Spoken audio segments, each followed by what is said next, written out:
Frères et sœurs dans le Christ, Shalom. Encore une fois, en ce 28e dimanche du temps ordinaire de l'année liturgique A, l'Église Notre Mère nous propose le 22e chapitre de l'Évangile de Matthieu, dans lequel, dans la continuité du dimanche dernier, il s'agit du royaume des cieux.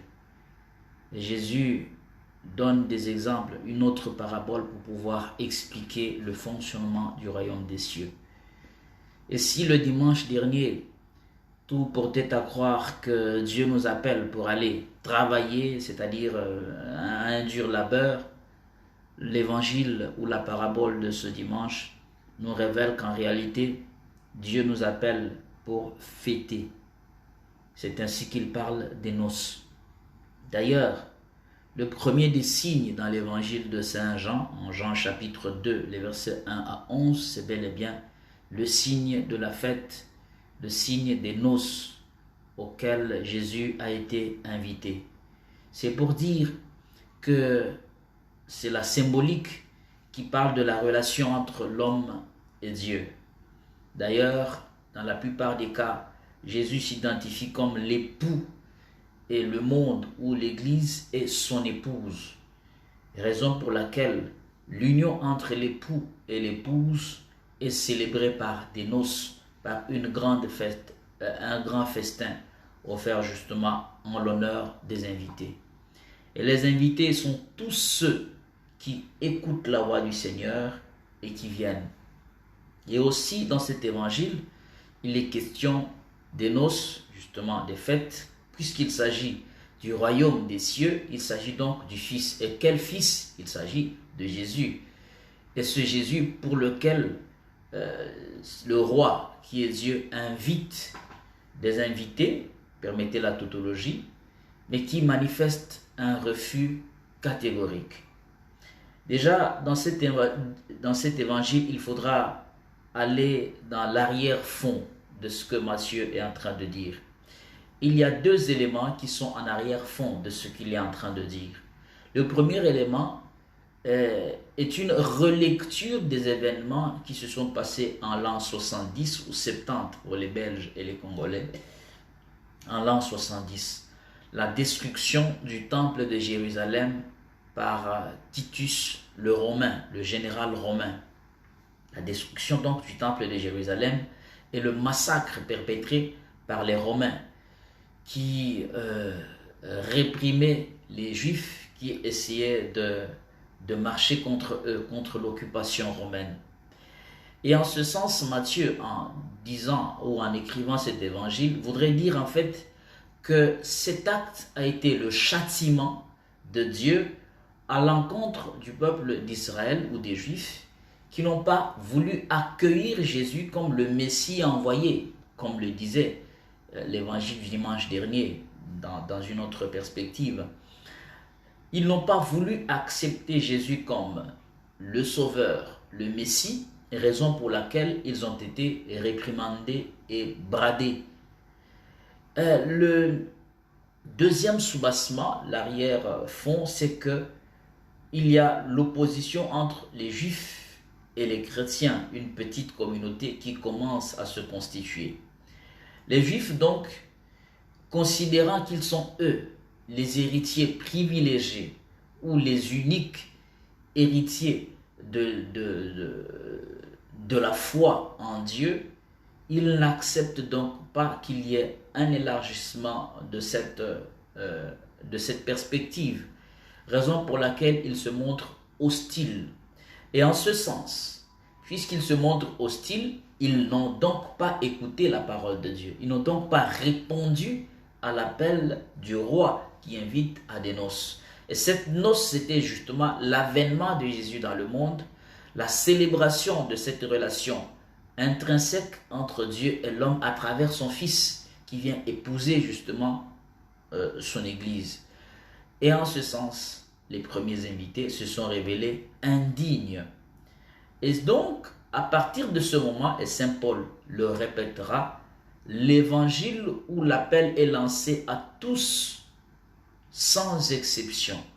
Donc, dans le royaume des cieux, dans le royaume de Dieu, il se retrouve tous ceux qui n'étaient pas prévus, les bons comme les mauvais.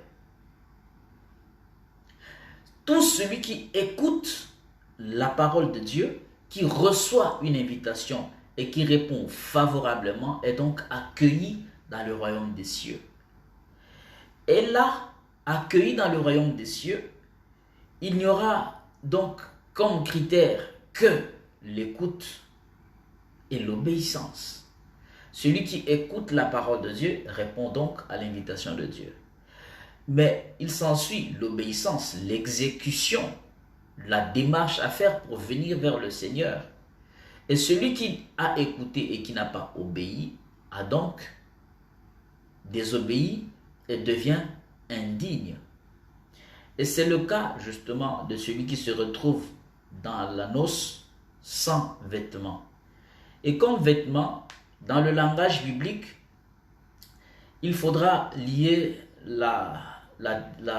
le qualificatif vêtement à un comportement, disons, à une attitude. Et par exemple, Jean-Baptiste, l'accoutrement de Jean-Baptiste symbolisait l'austérité. Disons Marc chapitre 1 verset 6 ou Marc chapitre 3 verset 4.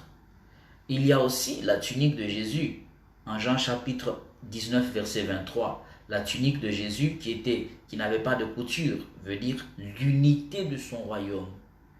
Et le manteau d'Élie ainsi de suite qui manifestait justement la personnalité d'Élie, le pouvoir que Élie avait. C'est pour dire que le vêtement dont il est question est une attitude. Celui qui a été retrouvé sans vêtements de noces, à la question, il n'a pas répondu. Il n'en était pas digne. La dignité ici est justement le sens de cette obéissance à la parole.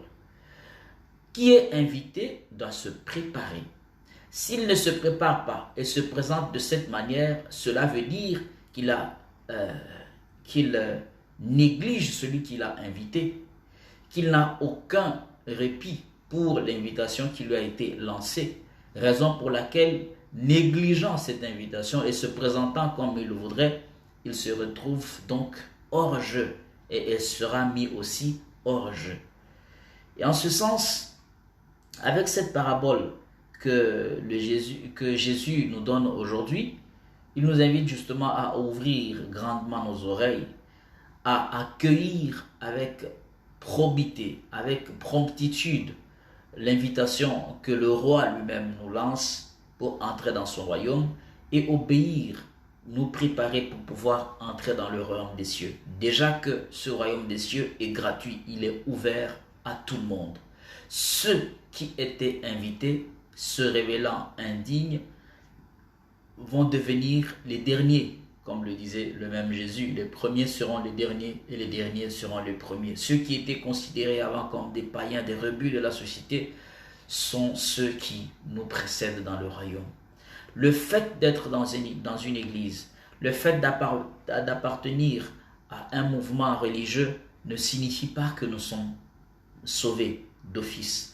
Encore faudra-t-il répondre chaque jour à l'invitation de pouvoir appartenir à ce royaume dans lequel le Seigneur nous appelle. Que le Seigneur nous offre cette possibilité d'être de ceux qui seront comptés parmi ceux qu'il aura choisis pour que nous participions à ce royaume qu'il nous donne. Que Dieu vous bénisse.